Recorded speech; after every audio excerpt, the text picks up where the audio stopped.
Good evening, everyone, and thank you so much for joining us today. I'm thrilled to welcome you to our first of three Mac to the Future sessions. My name is Fiona Rankin, and I am the Alumni Engagement Officer for Young Alumni and Student Relations here at McMaster.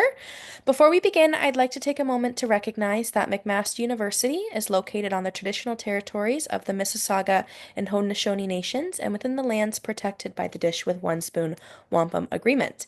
Today, we are in for a real treat. Our guest speaker is someone who brings unique blend of creativity, insight, and energy to every room she walks into. Nancy Watt is a proud McMaster graduate and a sought-after speaker, writer, and improviser. She's carved out a remarkable niche delivering workshops on communication and creativity. She has been rated in the top 5 leadership workshops at the International Microsoft World Partner Conference and is a regular contributor to the Huffington Post's team building events.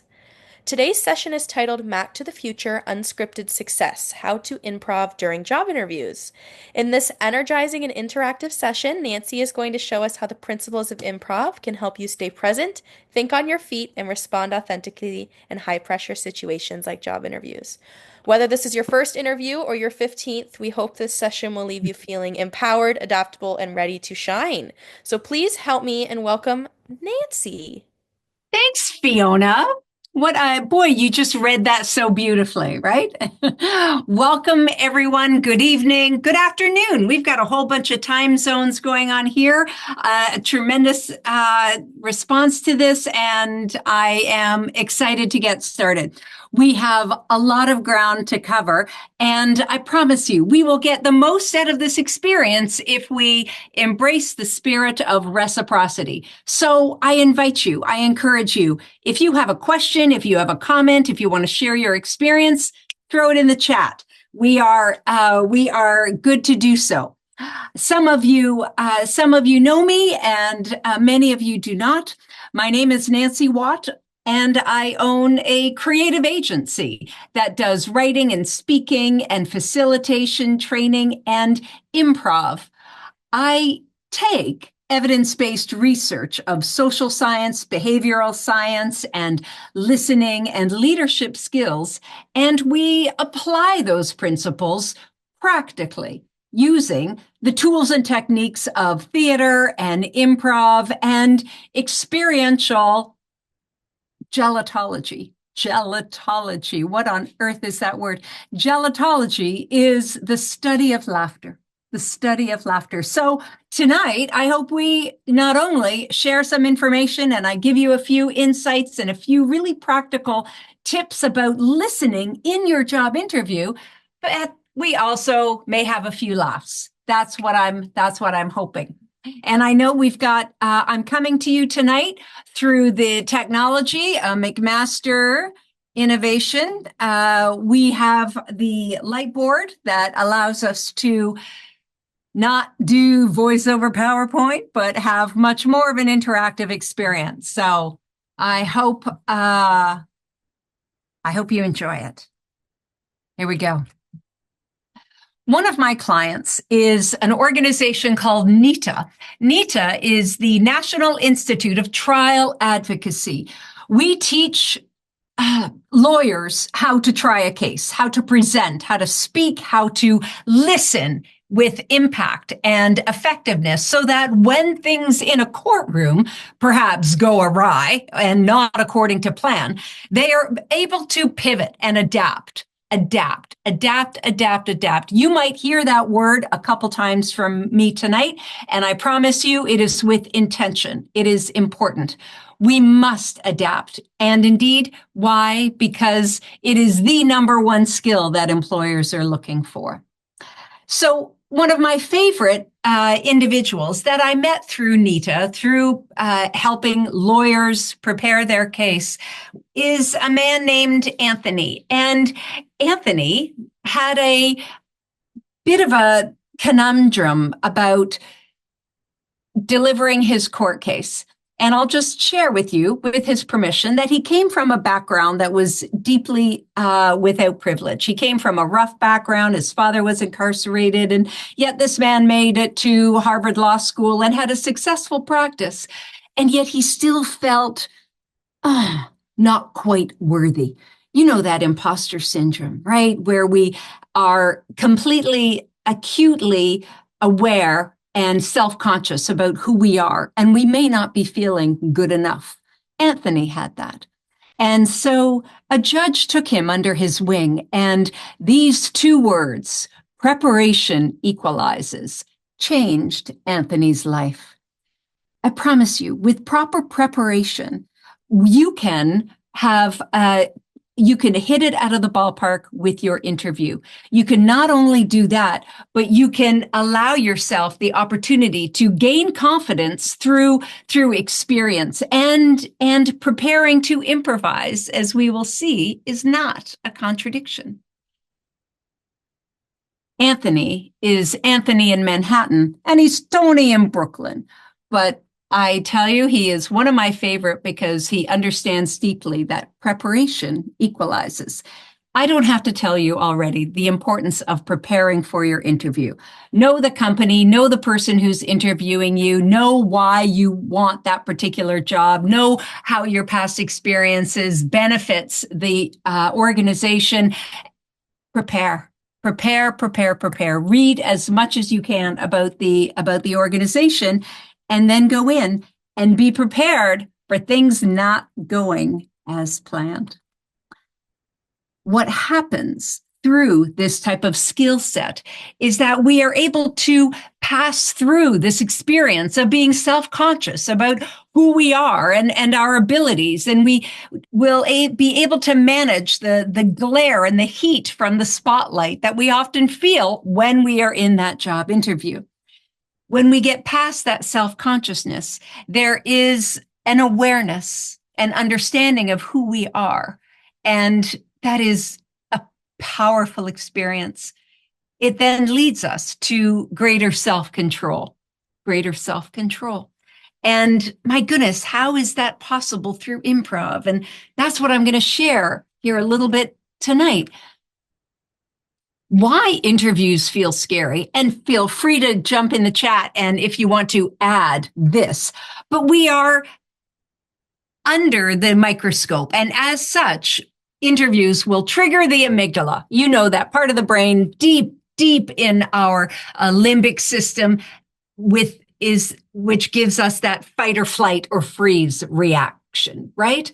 And this type of stress narrows our cognitive capacity. We cannot think when it is activated. One of the things we're going to see is that with improv and some theater techniques and learning how to think on your feet and understanding that the pivot is inevitable, is that we get not just a reaction, but a response. Not a reaction, but a response. And I promise you, the difference is huge. In addition to why these interviews are scary, it is often the case that interviews come at a time when many people are what I call having an experience where it feels like it's hell in the hallway. Hell in the hallway will happen to you after you graduate, but before you get a job. It is that experience in life where one door has closed, but another has yet to open. And it's not going to be your first hallway. You know, different jobs, different relationships, marriage, children, wherever life takes you, there will always be a hallway. And it's not as bad as we think. You know, we often this optical illusion looks a little off, and it looks uncertain, and we are ungrounded. And yet a hallway, architecturally, when we think of it in a house, is necessary. Right? It's necessary to go from one room to the next. And any type of human and emotional transition is important to have time to allow that transition to be a transformation. Hell in the hallway. I share this because if you are feeling less than secure about your interviews, if you know that perhaps maybe you've had one interview, but damn, you wish you had done better, it's okay. It's okay. We're here to help understand what happened and make the next experience better. The late, great educator John Dewey once said, We do not learn by experience. We learn from reflecting on that experience. So I hope you allow yourself the gift of doing just that. Improv. Oh my goodness, what is this word? Why on earth would we do this? This is my word that is like putting Miracle Grow on adaptability and authenticity and creativity. Improv as a word is centuries old. And if many of you know Charles Darwin, the author of The Origin of the Species, he is often misquoted in that people understand the survival of the fittest being the fastest or the strongest, but he did not say that. He said those who survive are those who adapt. And as it turns out, improv is really, really good training ground for adaptability. And why? Why is this? There's a great neuroscientist from Berkeley, Dr. Charles Lim, and he has a great TED Talk called "Your Brain on Improv," worth a Google. When we have our brain on improv, when we allow ourselves to be creative and tap into that spontaneity and being able to think on our feet, what he found in his study is that the part of the brain that was suppressed, it was the lateral prefrontal cortex. The lateral prefrontal cortex is that part of the brain that is responsible for self-monitoring, that guardedness, that defensiveness. When we play, when we improvise, understandably, that is suppressed. What lights up when we allow ourselves to think on our feet and pivot and be creative and improvise is the medial prefrontal cortex. That is the part of the brain that is responsible for self-expression. Self-expression. This will probably not be the first time that you have heard a good piece of advice to be authentic in your interview. Be yourself. Right. And that's a little weird because you're trying to give your potential employer the best impression of you that you can and show yourself in the best light and be yourself. Everything is right. And both of those things can be true. The prefrontal cortex allows for cognitive flexibility, and managing that stress that narrows our cognitive capacity. The insula is activated, which gives us greater self-awareness, and we get a decreased amygdala. So, talk to me in the chat, friends. Tell me if you have ever heard of this phrase, yes, and. It is the principle of improvisational theater.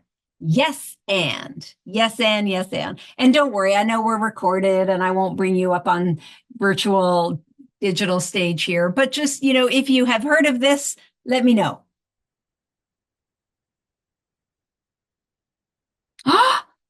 Ivana just said yes, and I am trained in improv. Oh my goodness, look at all the yeses. Yes, yes, yes, yes, yes, yes, yes. I love it. Oh, welcome, welcome, welcome. In fact, there's Julia. Hello, Julia. There's lots of good, and Bill and Gabriel, and I am seeing some familiar names here, and I love that. And a camp counselor. Oh my goodness, I have an article in research about that. Okay, so yes, and. Yes means that when, say, Julia and Bill are on stage together and they are creating a scene, Bill might come on stage and Julia says something like, Bill, hold this kite for me. I need to fly it, but I'm not getting any lift. Bill, as an improviser, his rule is to accept the reality that Julia has just made for him on stage. Yes, Bill needs to accept that he's about to hold a kite, that he has a friend named Julia, and that the kite is not getting flight, is not getting lift. If he does not do that, we call it a block. And we do not negate, we do not deny. Yes is simply acceptance of what is. And I promise you, you may think that sounds overly simplistic, and I promise you it's not. A main source of miscommunication and disconnection happens when we negate the reality of the other, when we do not accept the reality of the other. Bill might say something like, yes, and oh, this is why it's not getting any lift. Have you seen the big rip in it or something like that? I don't know. But away they go in the scene. Bill has not only accepted the scene, but his and adds to it. And away they go in the scene. Yes, and, yes, and, yes, and. That is the core principle of improvisational theater, and it's a really good life lesson to go through. Yes, and. Accept and build, accept and build. Yes, and is better for us. It is more cognitively challenging, and it is much more revelatory, and we will have a much more expansive view of opportunities when we yes and. However, I tell you, what is ubiquitous, what is much more easy, our default is not to say yes and, but to say yes, but, yes, but, yes, but, yes, but. And yes, but is, oh man, it's really a no. You know, it's a polite no. It's a Canadian no, but it's still a no. Yes, but allows us to object and default to our already established opinion, right? And I tell you, it's costly because but serves as a real speed bump in connection and conversation and generating that type of collaboration that you want in an interview conversation. I dare you. I dare you that I try to eliminate this word for one day. And I promise you that when you are with your friends or your classmates or your lab partners or your colleagues, eliminating the word but increases collaboration.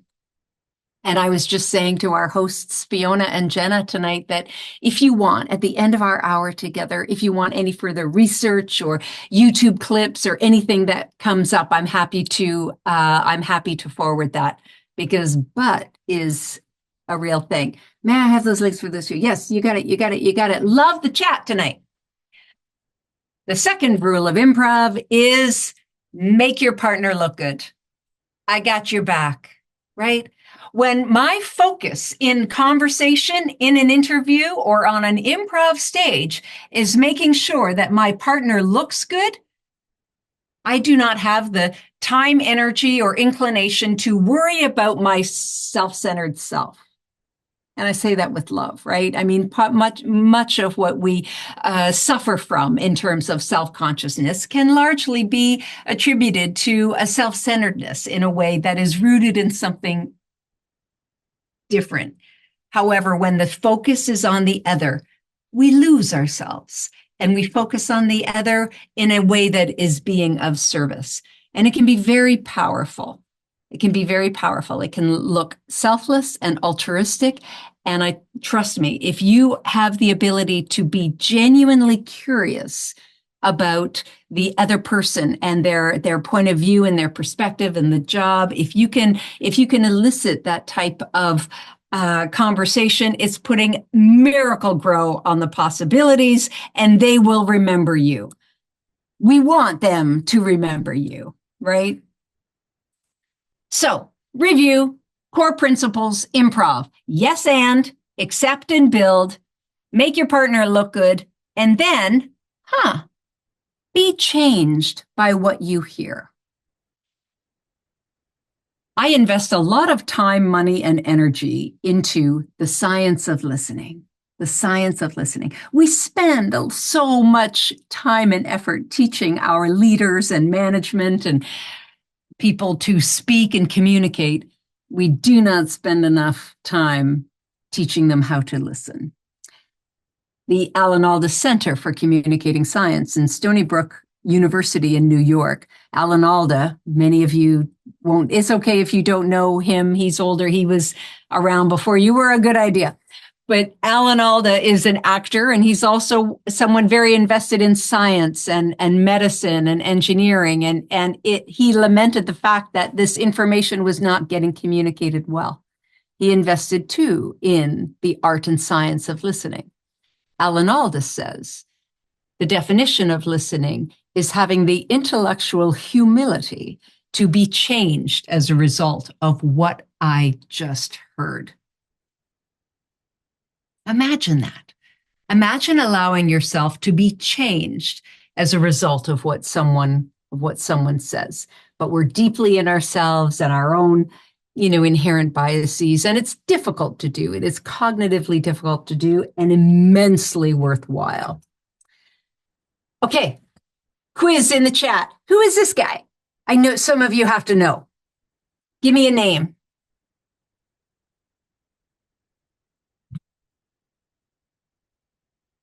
Da-da-da. Yay, thank you. Good job, good job. That might have been Ellie. I'm Liz. Oh, look at all this. So great, so great. From SNL for sure. I love that in the chat.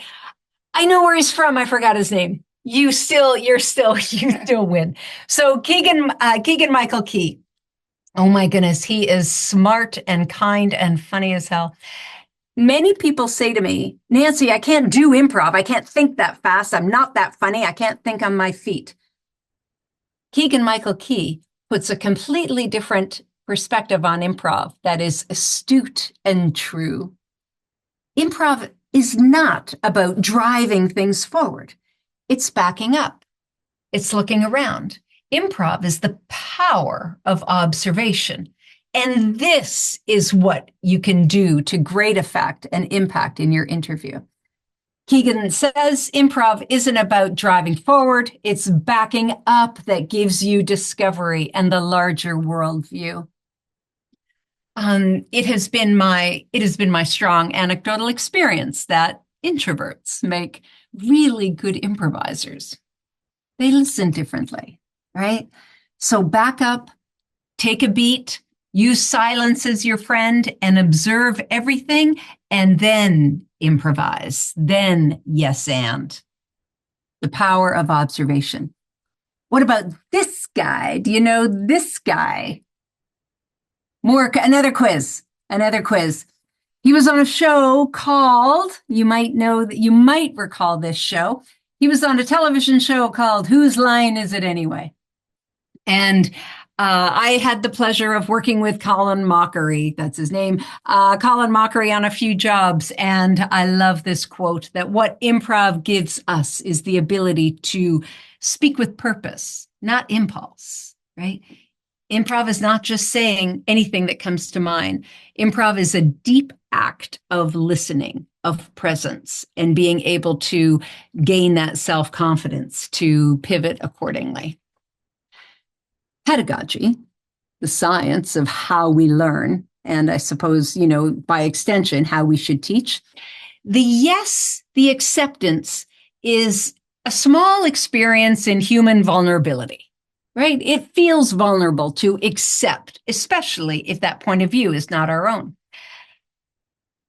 The and is much more of an experience of empowerment, right? When Bill says, oh, here's what's wrong with the kite, that is a much more empowering statement.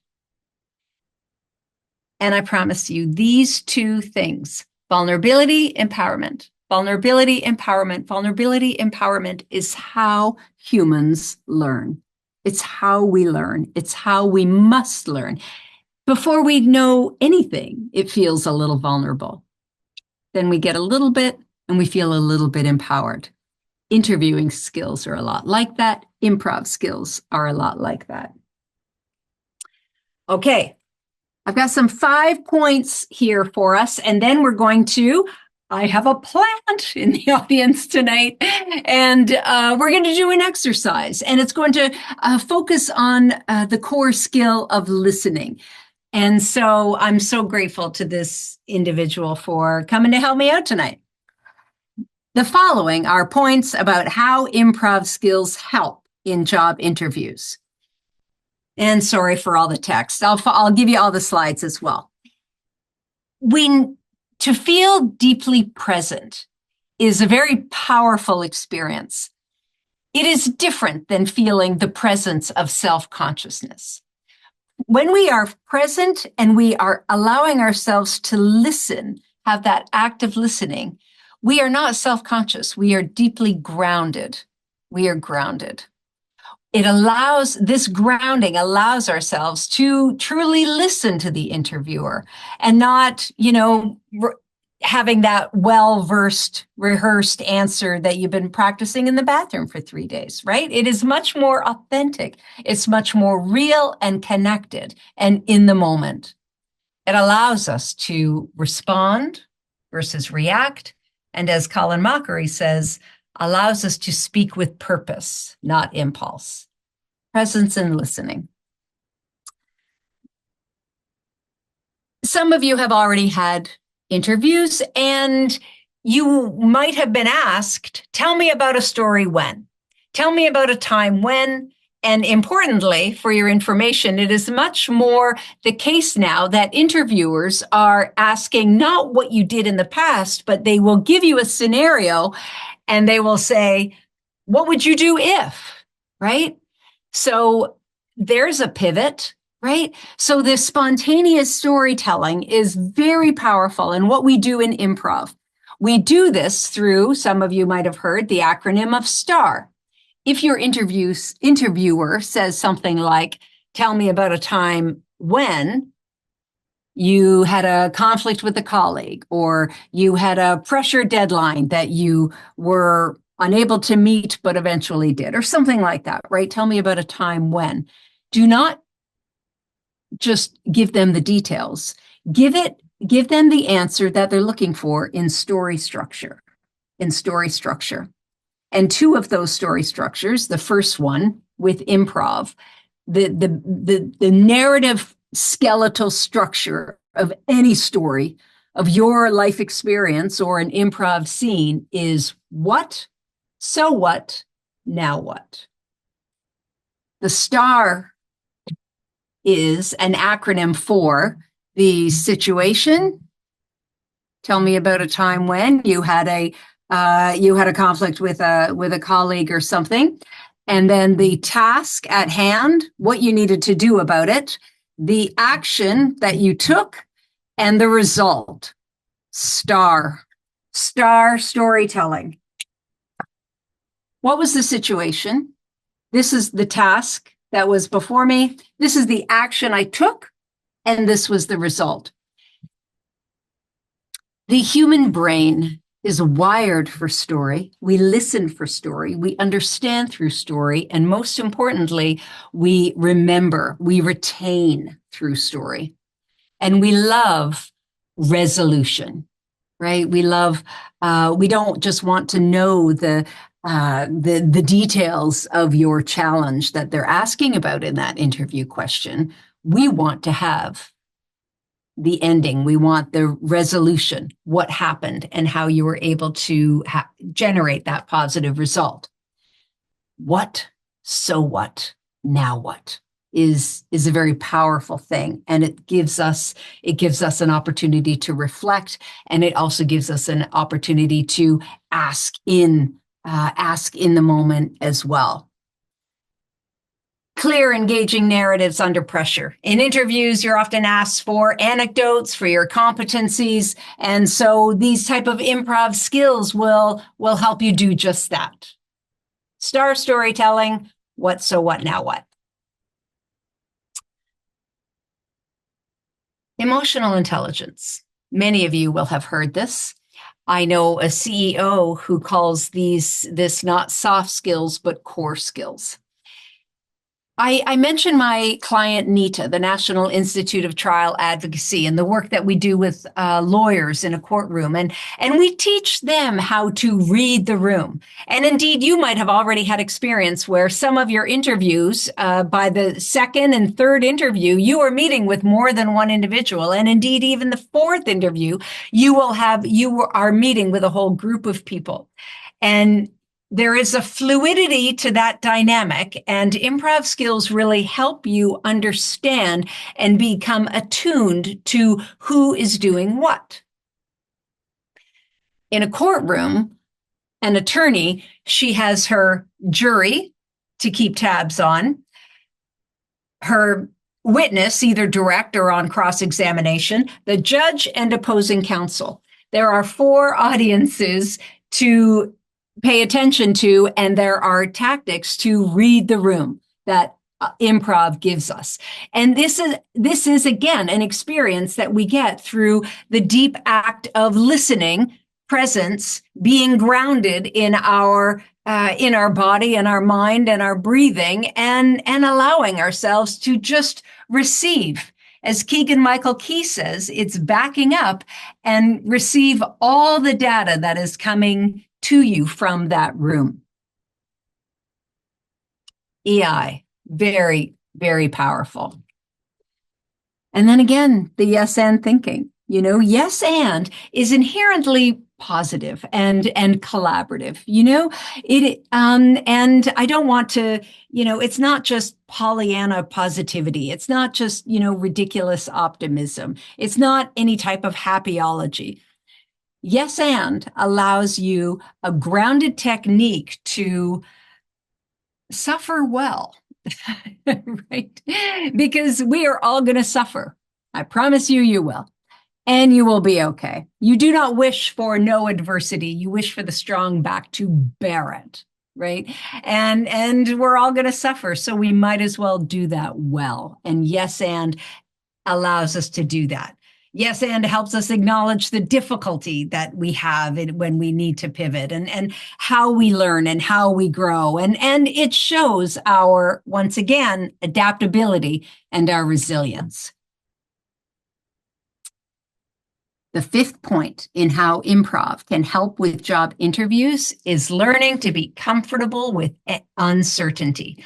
Oh my God. We do not, our brains don't like this. The core skills in improv, listening, accepting, comfort with ambiguity, and gaining adaptability. It is this one, being comfortable with uncertainty, that will yield the biggest return on investment for you. It becomes such an internal mental and emotional muscle, right?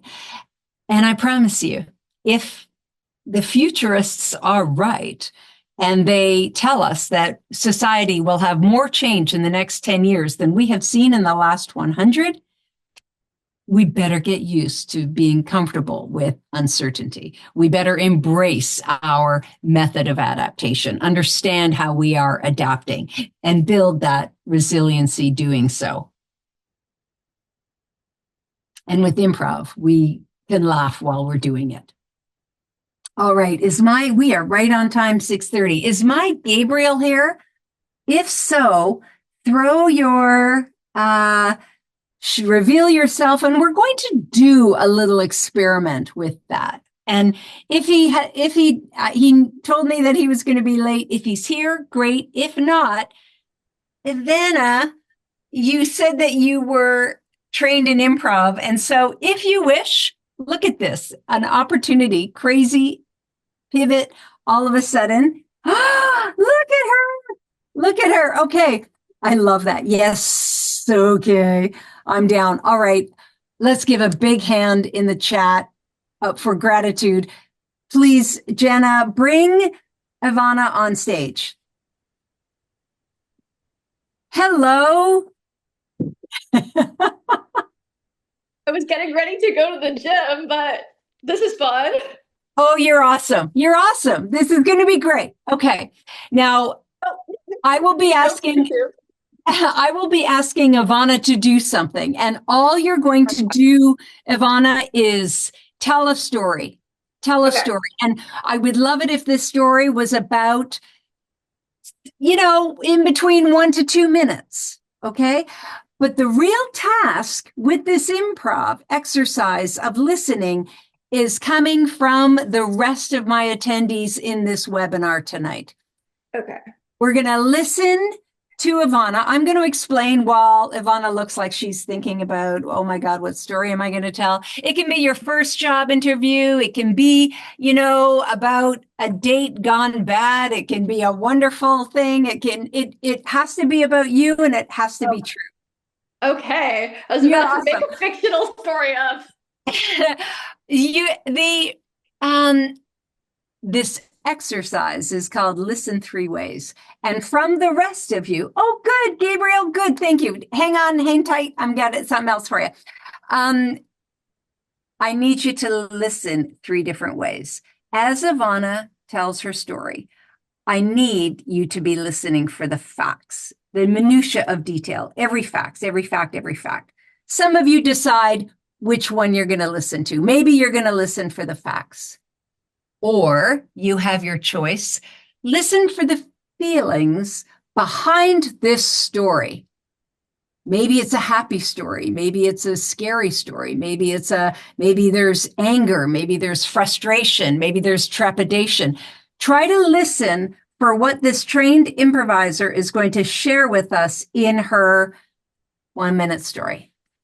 Goodness. Okay. And then your third option, your third choice is to listen for not the facts and not the feelings, but to listen for the values. Hello, Gabriel. How are you? So good to see you. Thank you to you both. Okay, Gabriel, Gabriel, which one do you want to do? Do you want to listen for the facts, the feelings, or the values? Ooh, maybe I'll listen for feelings. I'll try that one. Good. Okay. All right. And I'm serious. Everyone else in this webinar tonight, try this. It is a worthy exercise. Okay, Ivana, I've given you a few minutes. Is that enough? Do you know what story you will be sharing with us tonight? Yes, I'm going to be sharing. Can I just start my story or no? You absolutely, yes, you absolutely can. 1, 2, 3, go. I can hardly wait. Okay, so I've always really been interested in astrobiology. And so I decided to apply to McMaster for a master's in astrobiology with a biochemistry focus. Little did I know that meant that I was applying to the Department of Biochemistry, not necessarily to like the Department of Astrobiology or like the Origins Institute. And so since the Origins Institute is made up of 4 professors, I only had 4 choices. And I think there was only one professor that could supervise people in biochemistry. So I had interviewed with that professor, and what I thought went really, really well. And so, we had great conversations. He sent me a few of his papers, was like, let me know if you're still interested. So I tell him I'm still interested, and then I get an email that says that I've been accepted to the Department of Biochemistry and all is good. And I'm like looking so forward to sending him that I got into the department. I'm in the program. Everything's great. And then he sends me an email of being like, well, I already made an offer to some other students. So congrats. But oh well. And so, yeah, so that kind of threw me back into the loop of looking for a supervisor. And I had to have one by July. And I've interviewed with almost everybody. But it sucks because I have a background in plant biochemistry and plant genetics, but everybody wants health science people. So I'm currently having to adapt, and I guess I'm taking a gap year. So next year we'll try again. You are awesome. Awesome. So great, right? Big, so great, so great, so great. Okay. The rest of you, everyone in my webinar tonight, start to talk. Yes. Thank you, Sydney. That's so great. Talk to me about some of the details of what you just heard. She's always really been interested in what? Throw that in the chat. So she applied for a master's in biochem, right? However, it was the department of, so start filling in the blanks for me. There were only how many profs were there? Good. And only one of those professors, thank you, but there were only 4 profs, only one could supervise. And so How did that first conversation go? Yes, thanks, Gabe. The let me see. Acceptance. We through an email, she got accepted. And then what happened? And then what happened? And she's had lots of interviews. She's been more interested in plant biochem, and everybody else is into health sci. And so she had to adapt. Thank you. Thank you. Good. Betrayal. Ooh, I love that. Look, you're way ahead of me. You're way ahead of me. Thank you, Emily. Yes. Good. Beautiful. Excellent. Good job. Lots of details there. Let us hear from my other volunteer now. And Gabriel is going to try. I don't want any details of what you just heard. I would love to hear some of the feelings that you heard in that story. All right, I'll give it a shot. So I'll go kind of sequentially. It felt like there was kind of a storyline to the emotions as well as the facts going on. So initially, maybe there was some excitement in applying for a new position. I know there can be some uncertainty there too, going through that as well.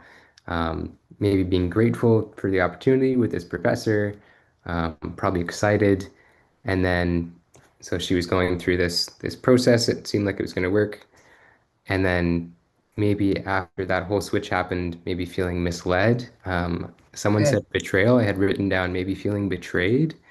Good. Um, I could imagine now that you might be feeling quite rushed to make a decision or confused about what the options are.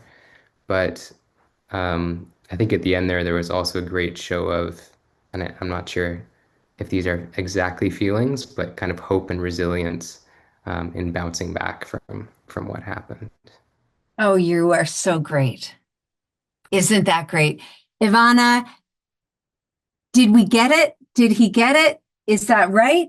Excitement, grateful, Yeah, betrayal, misled, yeah. Can you guys now hear me? rush and confused, and yet hope and resilience. What is there anything else you would add?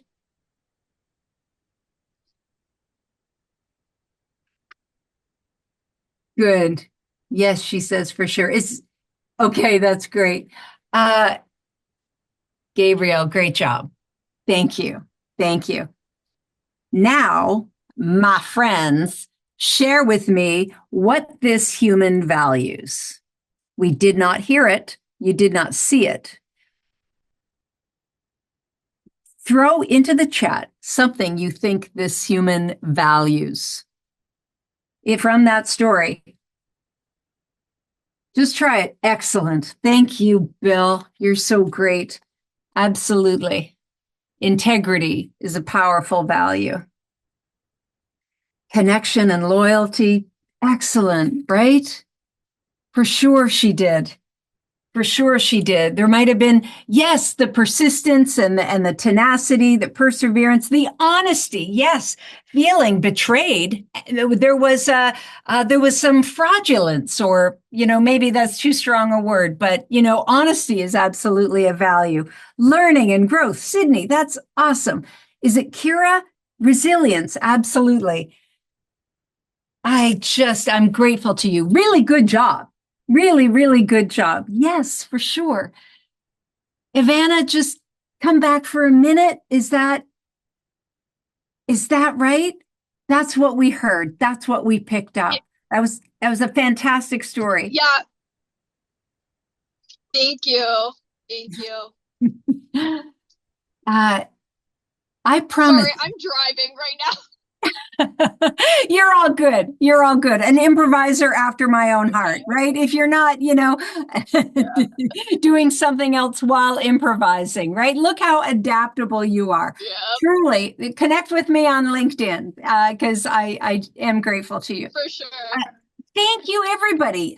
Bill and Sydney and Kira and Fiona.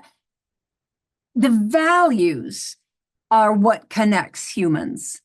And I promise you, when you are in an interview and you are asked about a time when or you are asked about a future scenario, tell me what you would do if you can hone in on what that organization values, you are understanding not their point of the question, but why they are asking it, right? And that is where the connection's made. There is always a purpose to their question. And it doesn't necessarily, and it often goes beyond just the technical answer, right? And so what might some of those values be in our organizations? Efficiency and integrity and profitability and dedication and focus and absolutely adaptability, right? So blending these in your answers with your star storytelling, this was the situation, this is what I was tasked with, this is the action I took, and this is the result. If you weave in your values to that answer based on your connection to their value, I promise you, it's a powerful answer. That is what improv can give us. All right, quarter two. When we think about the interviewer as you can interview others as you practice and rehearse, and you can do so like an improviser. And one of the things that improvisers do, and I think we saw this with Ivana tonight, is that we reframe nerves as excitement, right? Our bodies don't register our fear in the same way that others do. If we can tell our brain that it's not fear, it's excitement, we'll believe it. And I know that sounds, I don't mean for that to sound hokey. I promise you it's true. We have something called interoception. We understand perception, how we understand information coming at us. We all know the experience of introspection, looking inside and doing what educator John Dewey says, not just from the experience, but reflecting on that experience. But interoception is that experience where we become attuned to and listen to our body, our breathing, our tension, how we are standing, and being able to reframe that once we are aware of it is very powerful. I have seen a young woman like this sit in a waiting room waiting to be interviewed, right? And what shook her, and I had a conversation with her. This was, and you know, she shared with me. This is not her, but she shared with me that she was not sure she was going to be able to answer their question, right? This cognitive distortion that we can have called catastrophizing allows us to bring on the fear and the worst case scenario before it has happened. My grandfather used to say that worry is a profound misuse of imagination. Don't worry about stuff that hasn't happened yet, right? You don't know the answer. There is tactical interventions for that. Not everyone will. And it is with intellectual humility that you can share that you don't know, or you can then go back and follow up and give them the answer. Or another tactical phrase, if you really hit that speed bump and you don't know, you can say something like, let me think about that, right? And then you genuinely do, and you come back. We often get this feeling of urgency and reactivity. And as I said earlier, the difference between a reaction and a response is huge. We appear so much more authentic, and it is so much more genuine and honest to say, well, I don't know, but I'm going to find out. Or they love this one. What makes me curious about that is, and then fill in that blank. It's okay. It is okay to not know. Following up on our introspection, we have this ability to change our neurobiology by our physicality. And so how we control our body, and again, this is the stuff from our courtroom attorneys, how we control our body influences our brain to be able to speak better and to be able to use persuasion and to deliver a much more compelling communication or legal argument in their case, right? I tell you, the mind-body connection is huge in interviews, and it is a deep part of what it means to be an improviser, to improvise. Yay, I'm right on time. So just a few more slides, friends. And then if you have any questions, I'm open to, ask me anything. Perhaps when you read our title for tonight's webinar, you thought, improvising in a job interview, who would ever do such a thing, right? And of course, we know that you don't go in and wing it. My very first slide was about preparation and how Tony in Brooklyn and Anthony in Manhattan, preparation equalizes. Do your homework and then prepare to be knocked off course. Improvisation doesn't mean winging it. It means being ready for the wings to change mid-flight. And one of my best, the most memorable moments are the ones that were never in the script, right? Come out of your interview wanting to learn something. Wow, I didn't know that, right? Or that was a different perspective. And that was something I had never heard before. When we go in with authentic curiosity, we, again, are making making the other one look good, have their back, have the focus on the other and not on ourselves. The most memorable moments are the ones that were never in the script. Improv, I promise you, it is a superpower, and it's something that you do every day. Not one of us here today got up and understood what we were going to say, what we were going to do, how we were going to act. You improvise every day.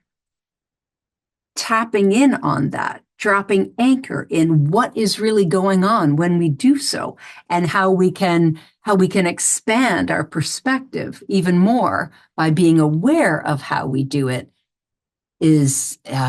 bears fruitful results. It is a game changer. It is a game changer. It allows you to feel so much more powerful and allows so much more self-awareness and insight into who you are as a human. It's not just for job interviews.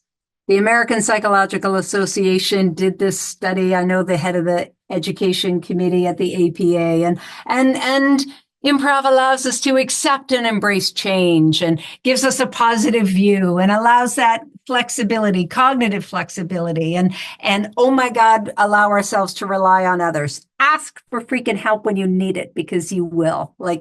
And next week, when Jillian presents, you're going to learn all sorts of things from the Alumni Career Services that they give you 5 years post-graduation, right?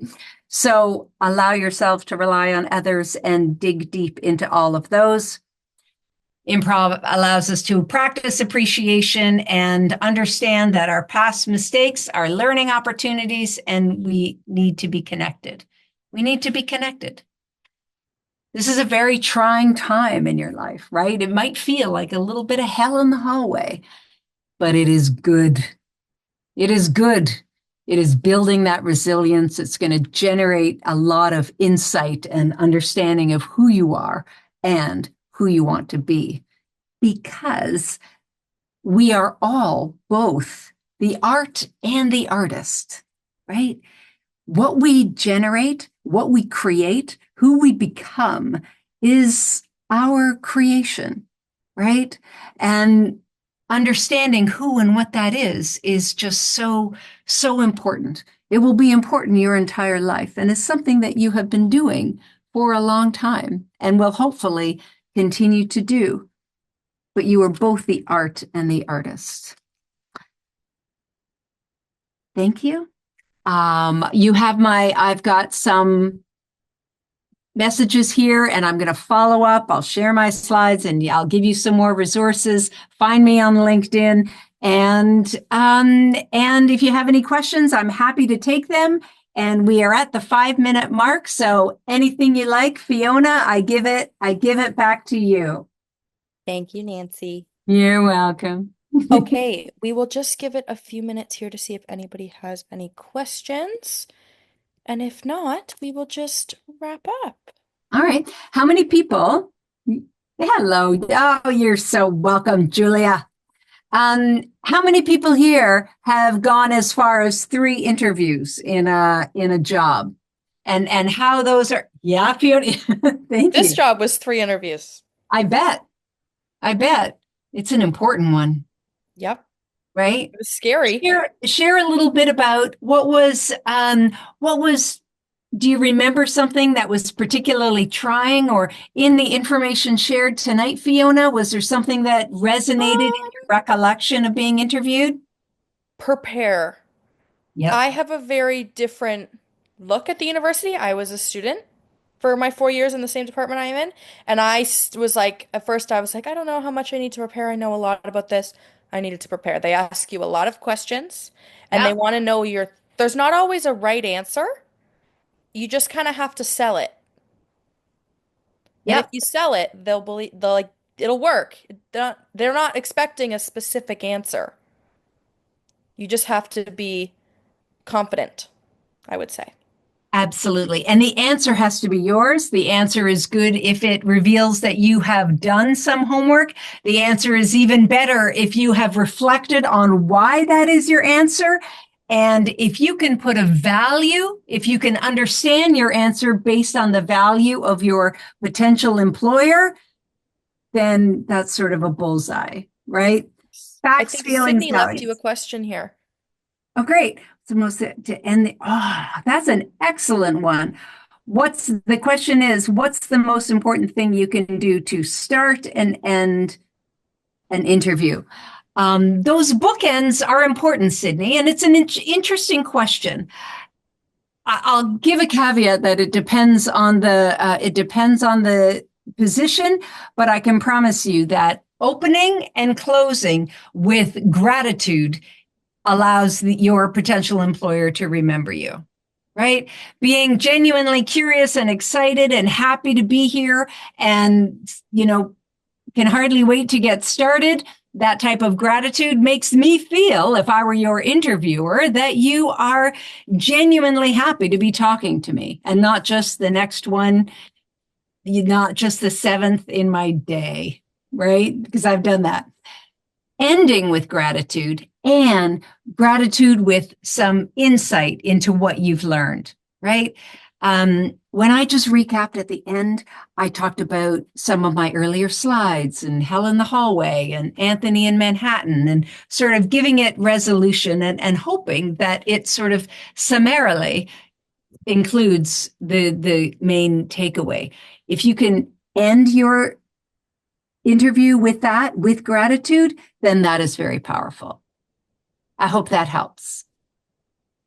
I've always been taught to send a follow-up thank you message 100%. after an interview. That is a very important practice that a lot of people will tell you as well. And there's 2 great researchers from Stanford, Jennifer Aker and Naomi Bagdonis. And it's not just that form thank you letter. Refer specifically with detail to something that was spoken about. If you have further insight into part of the conversation that upon reflection you wish you had answered a little bit better, don't leave it. Take the opportunity to include it in the email. I've been thinking about, your comment about that. And one thing I would add, not that I wish I add, but one thing I would add would be, these 2 points or something like that, right? Thank you. Absolutely. I'm so glad you are from one of the world's greatest institutions, right? Like this is McMaster University. We know where we are on the global scale, and it is not that they're lucky to have you, but I sound all motherly, but they're lucky to have you. Thank you, Gabriel. I appreciate that. Gratitude and personal connection. We are, in the end, humans talking to humans. So the more that we can do so with storytelling and connection, the better. Wonderful. Well, thank you so much, Nancy. You're so welcome. And there's going to be a little outro video coming here. And if anybody wants to join our next session 2 and 3, that will start the 2nd and the 8th. Oh, there they are here. Jenna read my mind. Awesome. Thanks, everyone.